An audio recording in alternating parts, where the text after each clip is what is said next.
Hi ಎಲ್ರಿಗೂ ನಮಸ್ಕಾರ. ಅಮೃತಾಸ್ ಪಾಕಶಾಲೆಗೆ ನಿಮ್ಗೆಲ್ರಿಗೂ ಸ್ವಾಗತ. ನಾನಿವತ್ತು ಸಿಂಪಲ್ ಆ್ಯಂಡ್ ಟೇಸ್ಟಿ ರೆಸಿಪಿ ತೋರಿಸ್ತಾ ಇದ್ದೀನಿ. ಚೆನ್ನೈಯಲ್ಲಿ ಇದು ಸ್ಟ್ರೀಟ್ ಫುಡ್ ಆಗಿರುತ್ತೆ. ನಾನು ಎಗ್ ದೋಸೆ ಮಾಡೋದನ್ನ ತೋರಿಸ್ತಾ ಇದ್ದೀನಿ. ತುಂಬಾ ಟೇಸ್ಟಿಯಾಗಿರುತ್ತೆ, ಸಿಂಪಲ್ ಆಗೂ ಇರುತ್ತೆ. ನಾನು ಅದಕ್ಕೆ ಇವಾಗ ಈರುಳ್ಳಿ ಹೆಚ್ಕೋತಾ ಇದ್ದೀನಿ, ಸಣ್ಣದಾಗಿ ಹೆಚ್ಕೋಬೇಕಾಗತ್ತೆ. ಹಾಗೆ ಇಲ್ಲಿ ನಾನು ಮೆಣಸಿನ್ಕಾಯಿ ತೊಗೊಂಡಿದ್ದೀನಿ, ನಾಟಿ ಮೆಣಸಿನ್ಕಾಯಿ ತೊಗೊಂಡಿದ್ದೀನಿ. ಅದಕ್ಕೆ ನಾನು ಅರ್ಧ ಮಾತ್ರ ಹೆಚ್ಕೋತಾ ಇದ್ದೀನಿ. ನಾನು 2 ಮೊಟ್ಟೆದು ಮಾತ್ರ ಮಾಡಿ ತೋರಿಸ್ತಾ ಇದ್ದೀನಿ. ಅದಕ್ಕೋಸ್ಕರ ನಾನಿಲ್ಲಿ ಮೆಣಸಿನ್ಕಾಯಿ ಸ್ವಲ್ಪ ತೊಗೊಂಡಿದ್ದೀನಿ. ಖಾರ ಕಡಿಮೆ ಇದ್ದರೆ ನೀವು ಸ್ವಲ್ಪ ಜಾಸ್ತಿ ತೊಗೋಬೋದು. ಹಾಗೆ ಕೊತ್ತಂಬರಿ ಸೊಪ್ಪು ಕೂಡ ಸಣ್ಣದಾಗಿ ಹೆಚ್ಕೋಬೇಕಾಗತ್ತೆ. ಹಾಗೆ ನಾನಿಲ್ಲಿ ನೀವು ಜಾಸ್ತಿ ಮೊಟ್ಟೆ ಬೇಕಾದರೂ ಮಾಡ್ಕೋಬೋದು. ನಾನಿಲ್ಲಿ 2 ಮೊಟ್ಟೆದು ಮಾತ್ರ ಮಾಡಿ ತೋರಿಸ್ತಾ ಇದ್ದೀನಿ ಒಂದು ದೋಸೆಗೆ. ನೀವು ಜಾಸ್ತಿ ದೋಸೆಗೆ ಬೇಕಂದರೆ ಜಾಸ್ತಿ ಮೊಟ್ಟೆ ಯೂಸ್ ಮಾಡ್ಕೋಬೋದು. ನಾನಿಲ್ಲಿ ಒಂದು ಗ್ಲಾಸ್ ಬೌಲ್ಗೆ 2 ಮೊಟ್ಟೆನ ಒಡೆದು ಹಾಕೊತಾ ಇದ್ದೀನಿ. ಹಾಗೆ ಹೆಚ್ಚಿಟ್ಟಿರೋ ಈರುಳ್ಳಿ ಹಾಗೆ ಕೊತ್ತಂಬರಿ ಹಾಗೆ ಮೆಣಸಿನ್ಕಾಯಿ ಇದೆ ಅಲ್ವಾ, ಅದನ್ನು ಇದಕ್ಕೆ ಸೇರಿಸ್ಕೊಂಡು ಚೆನ್ನಾಗಿ ಮಿಕ್ಸ್ ಮಾಡ್ಕೋಬೇಕಾಗತ್ತೆ. ಇದ್ರ ಜೊತೆಗೆ ಅದು ಚೆನ್ನಾಗಿ ಮಿಕ್ಸ್ ಆಗಬೇಕು ಎಗ್ ಜೊತೆಗೆ ಈರುಳ್ಳಿ ಎಲ್ಲ. ಅದಕ್ಕೋಸ್ಕರ ಎಲ್ಲದು ಹಾಕ್ಬಿಟ್ಟು ಚೆನ್ನಾಗಿ ಮಿಕ್ಸ್ ಮಾಡ್ಕೊತಾ ಇದ್ದೀನಿ.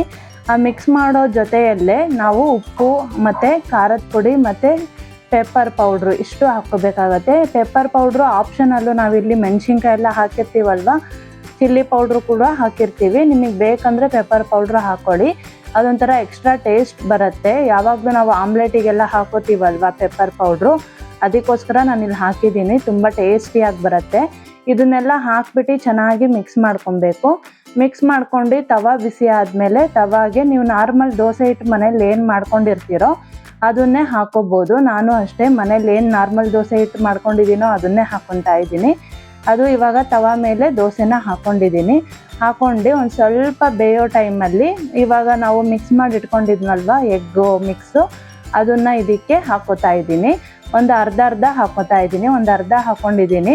ಅದೆಷ್ಟು ಸ್ಪ್ರೆಡ್ ಆಗುತ್ತೆ ನೋಡ್ಕೊಂಡ್ಬಿಟ್ಟು ಇನ್ನರ್ಧನ ಮಿಕ್ಸ್ ಮಾಡ್ಕೋಬೇಕಾಗತ್ತೆ.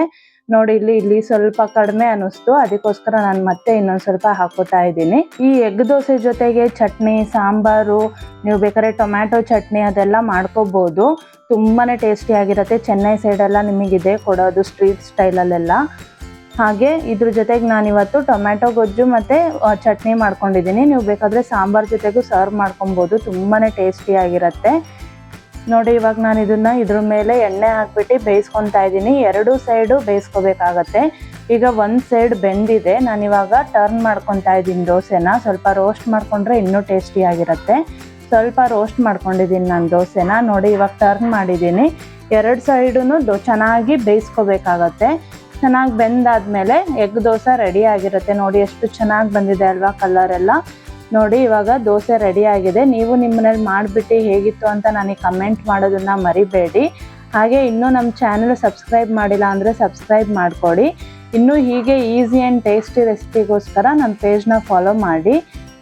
ನೋಡಿದ್ರಲ್ಲ ಫ್ರೆಂಡ್ಸ್, ಎಷ್ಟು ಈಸಿಯಾಗಿ ಮಾಡ್ಕೋಬೋದಲ್ವಾ. ಸಿಂಪಲ್ ಆ್ಯಂಡ್ ಟೇಸ್ಟಿ ರೆಸಿಪಿ ಇದು. ನೀವು ನಿಮ್ಮ ಮನೇಲಿ ಟ್ರೈ ಮಾಡಿ. ಮತ್ತೆ ನಾನು ಮುಂದಿನ ವಿಡಿಯೋದೊಂದಿಗೆ ಸಿಗ್ತೀನಿ. ಅಲ್ಲಿವರೆಗೂ ಎಲ್ರಿಗೂ ಧನ್ಯವಾದಗಳು.